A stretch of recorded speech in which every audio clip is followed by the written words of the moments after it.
अस्सलाम वालेकुम। सेम की फली आलू बहुत ज़्यादा फेमस है और सब लोगों को बहुत पसंद आता है। लेकिन आज की रेसिपी बड़ी ख़ास है क्योंकि आज हम बना रहे हैं कुछ नए स्टाइल से सेम की फली आलू। बहुत मज़े की और शानदार ये रेसिपी है और चलो चलते हैं देखते हैं ये रेसिपी हमने कैसे तैयार की है। बिस्मिल्लाहिर्रहमानिर्रहीम। अस्सलाम वालेकुम। 1/4 कप ऑयल में यहाँ मैंने तकरीबन 1 टेबलस्पून चॉप करके लहसुन ऐड कर दिया और इसको फ्राई करना शुरू कर दिया।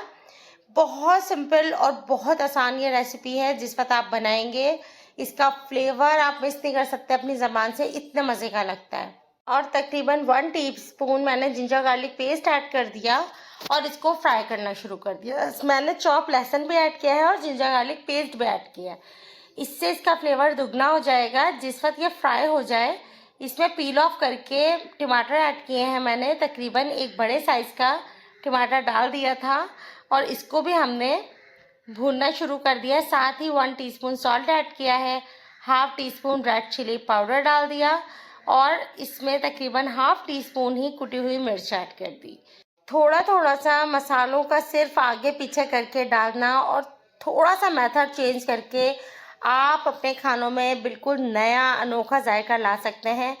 इसके बाद साफ़ की हुई फलियां थी मेरे पास, ये ऐड कर दी हैं और साथ ही मैंने आलू ये भी ऐड कर दिया। आलू आप अपनी पसंद के मुताबिक ज़्यादा पसंद हो तो ज़्यादा ऐड कर दीजिएगा, कम पसंद हो तो कम ऐड कर दीजिएगा। मेरे पास 1 पाव फलियां थी और तकरीबन 1 पाव ही आलू थे, वो मैंने बिल्कुल बारीक चौकोर चौकोर काट कर और वो ऐड कर दिए हैं।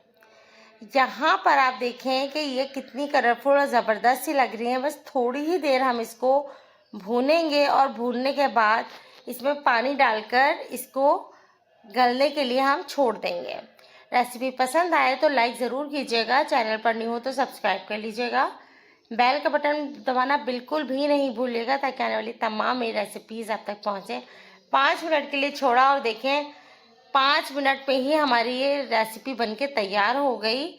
आलू हल्का सा सख्त है, बस थोड़ी ही देर और हम इसको रखेंगे तकरीबन 2 मिनट और 2 मिनट में आलू हमारा बिल्कुल डन हो जाएगा। ये देखें 2 मिनट हमने मज़ीद पकाया। अब ये बिल्कुल आराम से चमचा जो है ना आलू में जा रहा है, बिल्कुल रेडी हो गया। अब हम इसको भूनेंगे। थोड़ी ही देर भूनने के बाद अब हम करेंगे सर्व। चपाती के साथ और सैलेड के साथ इसको सर्व करें, बहुत मज़ा आता है। और दोपहर में अमूमन हम लोगों के पास जब हल्का खाने का दिल करता है ना तो इसी तरह की सब्ज़ी दाल यही चीज़ें अच्छी लग रही होती हैं। इंशाल्लाह नेक्स्ट किसी भी रेसिपी में आपसे मिलेंगे। अपना बहुत ज़्यादा ख्याल रखिएगा। फ्रेंड्स एंड फैमिली में डेली कुकिंग शो को शेयर करना बिल्कुल नहीं भूलिएगा। कल मिलेंगे। अल्लाह हाफिज़।